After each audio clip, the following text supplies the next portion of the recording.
and hopefully the rewards make it very much worthwhile.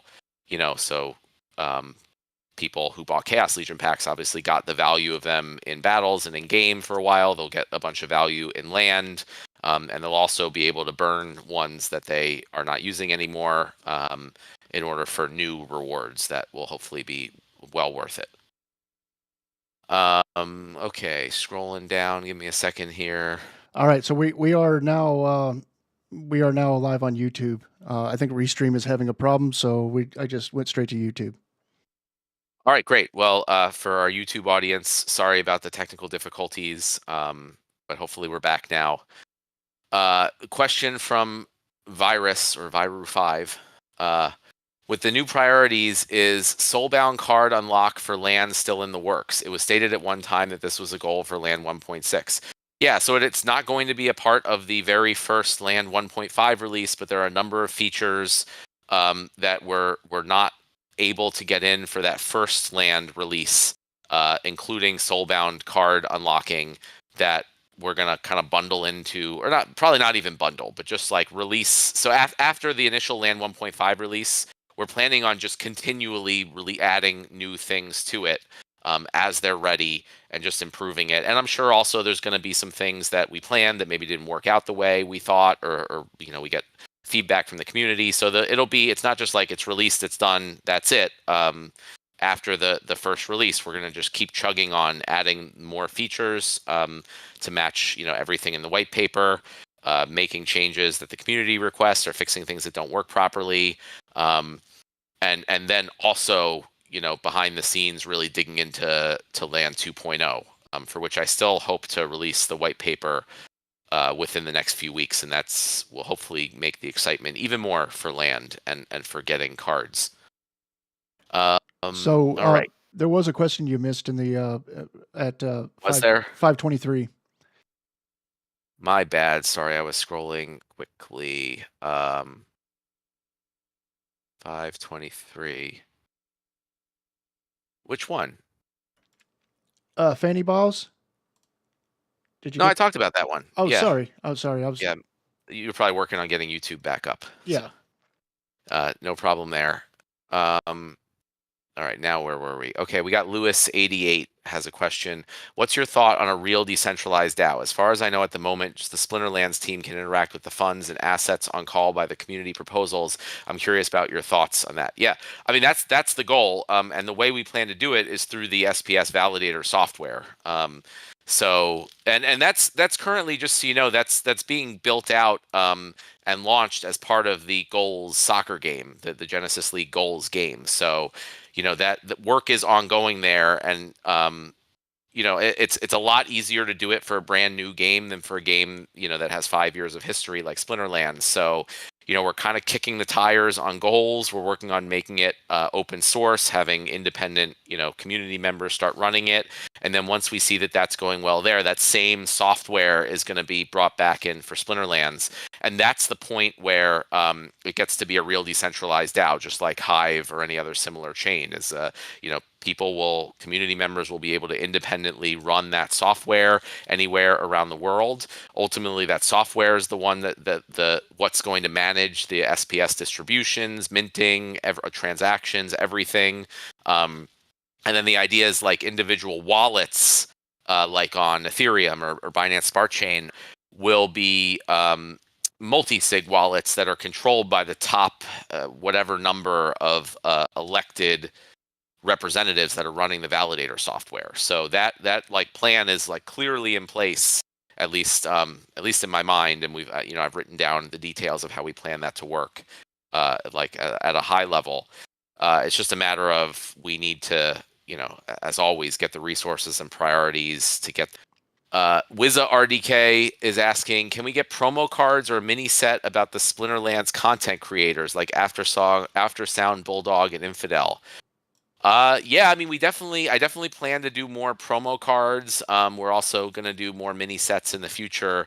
I haven't generally been, the one deciding on who the characters are. So if that's something the community would like, they can work with Nate and our creative team to do that. I think that stuff is great, and I'd love to see some of that stuff. But I also like for the promo cards, we may also look for that to be an opportunity to work with other communities. I think in the past, I feel like some of the stuff that's worked for us really well for getting new players is working with other Web3 crypto communities. And I think like releasing promo cards in collaboration with them could be a really great way to go for that. So maybe there can be a combination of like some promo cards with other communities as a cross promotional type of thing to grow our user base, and then some celebrating the people within the Splinterlands community might be a good split for that.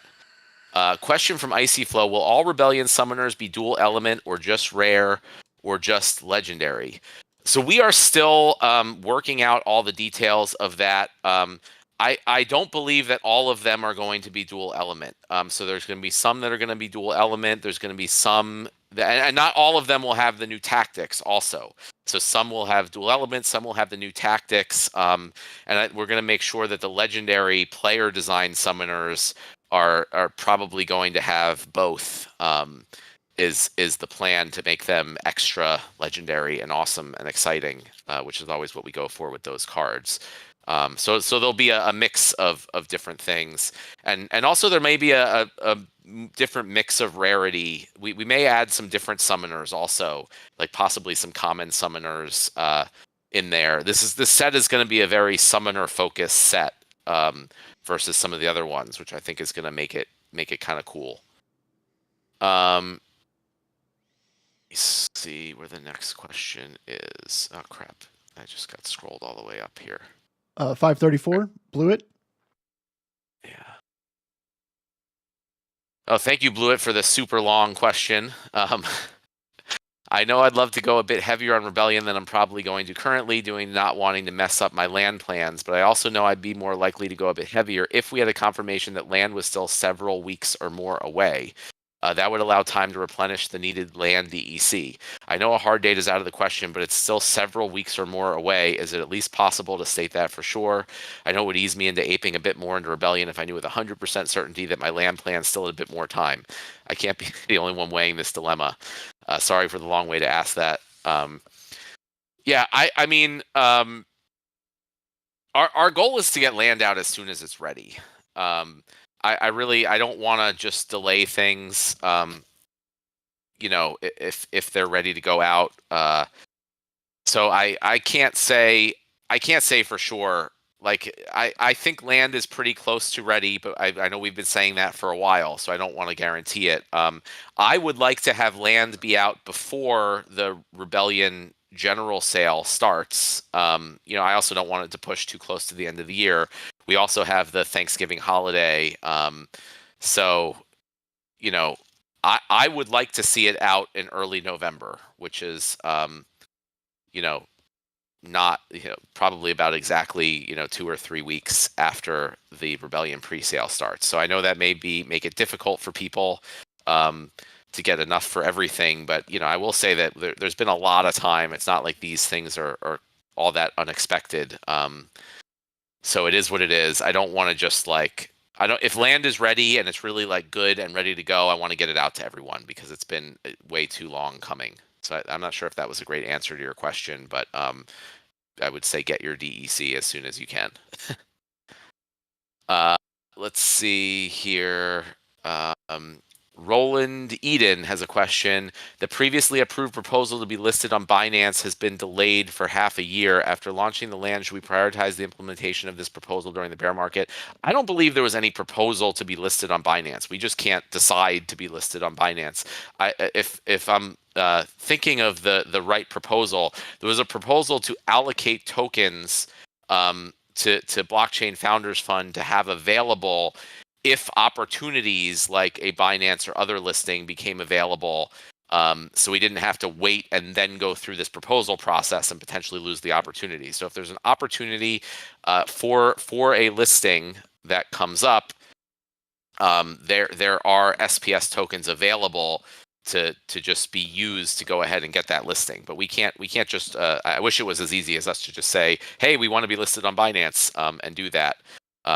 And I expect that I don't expect any like major things to come from the exchange listing side until until the markets kind of heat up again, and that's when hopefully we're in a position where the exchanges come to us rather than the other way around. And to be clear, this would be the exact type of thing that Clay would be working on should the DAO choose to hire him to work on that, because this isn't something, as an officer of the company that I work on. We don't put SPS on exchanges or do anything like that. So that's one of the many reasons I think the DAO hiring someone like Clay is a really good idea, because he can, talk to the community about these things, what listings are available, or what the progress is on that. Let's see what the next question is. Jedi Alpha has a question. Will Rebellion cards be playable on the day the main sale starts? Yes. December 5th is the day that the main sale is scheduled to start, and Rebellion cards, the set will be fully released. They'll be playable. They'll be able to be done everything that normal cards in the game can do on that date. All the new mechanics, the summoner tactics, the abilities, everything should be right on that day. So that will be a big day for the community and for the team. Question from Steam Matt. Is there a potential to host an incentivized card combining event, not just burning event for DEC? This may address and accelerate the oversupply issue, slow sliding prices. Substantial oversupply also remains because players hold excessive amounts of single cards that are unused or rented for peanuts. Yeah, one of the things I was thinking,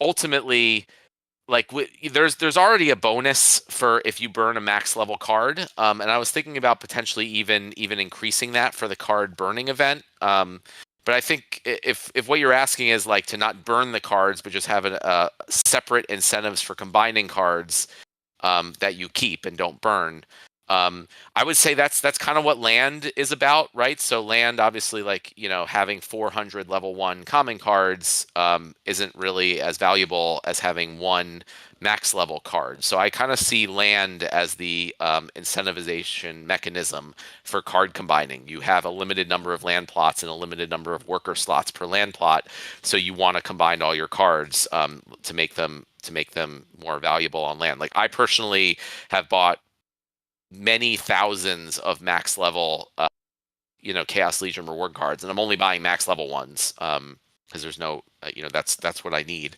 So hopefully as Land gets released, and especially as we get closer to Land 2.0 where the real value of Land starts to come out, my hope is that people are really going to want max level cards and not level 1 versions. Question from Imposter. Does Armored Strike happen before melee attack? Actually, I don't know. So that is a good question that someone else in the team will be able to answer. But also, like I said, these things will be up on the Mav server, at some point before the launch, and you'll get to play around with all these things. So I don't actually remember off the top of my head. Let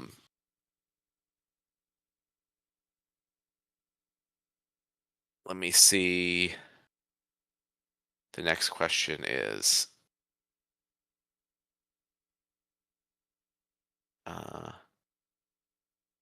oh, Fanny Boys, I saw your message that you were listening on YouTube. So I apologize if you didn't hear the answer to your question, but I didn't skip you, and I apologize for that. But I'll be happy to cover it again at some point.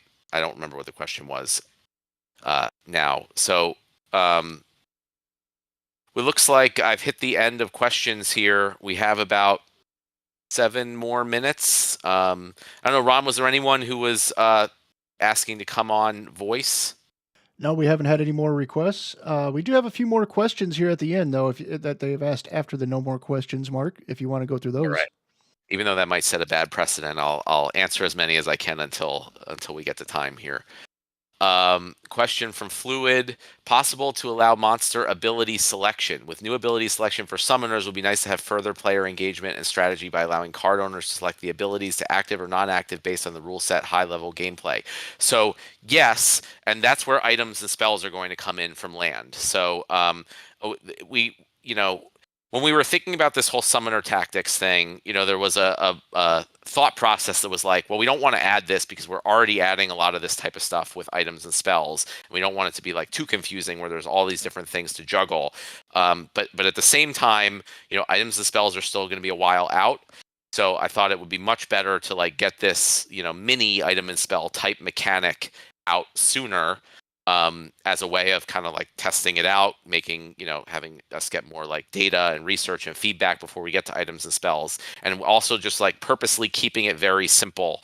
So it's just like a little precursor to items and spells. So I don't want to go and add too much more of those post, team reveal battle decisions until we get to items and spells, which is going to allow all sorts of cool stuff, including, the ability to potentially negate abilities or add abilities, change abilities, change the, how the battlefield works, all different sorts of things. So that's the plan for any other type of like player engagement strategy things. Is it's going to be items and spells, and the only way to get those items and spells is to craft them on land or buy them from someone who has crafted them on land.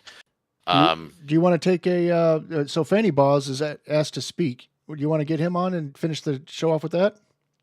Yeah, sure. That sounds good because he missed my reply to his question. All right. Well, I've invited you to speak, Fanny Boz. If you accept that, make sure your mic is working and just accept the invite. It should be up at the top of your screen.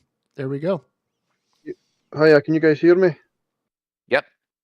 Hiya, I'm on the phone right now, so I don't know how loud I am. But my question was just, what kind of plans have you got, Matt, for this next 4 years leading up to the next bull run? Like, when we get to the bull run, have you got any ideas about how you want to restructure Splinterlands Company's finances so that they've got more US dollars available so we don't have to do these cutbacks and such going into the next bear? Yeah, I mean, so that was one of the main differences, I guess, between my outlook on things and Agrode's, and one of the, I guess, the reasons I was brought in, is I'm much more conservative on the future, and so I 100% plan to make sure we have our funds for many years worth of runway in US dollars or stable coins. And I'm not the type. I always count on there being long and extended bear markets at all times, and to just make sure that we are well positioned, not just to get through it, but to grow through it, right? And it frustrates me and it angers me that we we're in the position we're in now, given where we were a year ago, which is in my opinion poor treasury and money management. So that's one of like the key things that I'm bringing with the change in leadership, is a change in how we do that. And I'm just going to make sure that assuming another bull run does come again and Splinterlands has similar or more success than last time, we are going to be much more conservative on what we do with those assets, to make sure we can keep growing right through the next bear market. Okay, thank you very much for answering that question. I appreciate that, and I'm looking forward to it, guys. Looking forward to the next bull run. Looking forward to seeing what you guys can do. Thank you, guys. Thank you, and I apologize the stream cut out on you the first time around. No, not a problem. Right, good night, guys. Bye. Good night. Rivals is asking, I'm the head of land. How many bugs do we have to kill? I don't know. I haven't been that in the weeds of everything yet. And I've been more at a high level, working on the company restructuring, finances, capital raising, and all that stuff. But the team is on top of land and the bugs. So I don't have specific numbers for you, but I know they're making a lot of good progress on that. All right, I'm gonna cut it off there. We only have a couple minutes left, and I got to get home. It's been a long day. But I want to say thank you, everyone, for being on. Sorry that we had some issues with the YouTube and other streams, but Discord's the best place to be anyway. And we have a big week coming up this week, and I look forward to talking to everyone again next Monday.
to run and hide. Follow the rules. Help is on the way. We stand with you.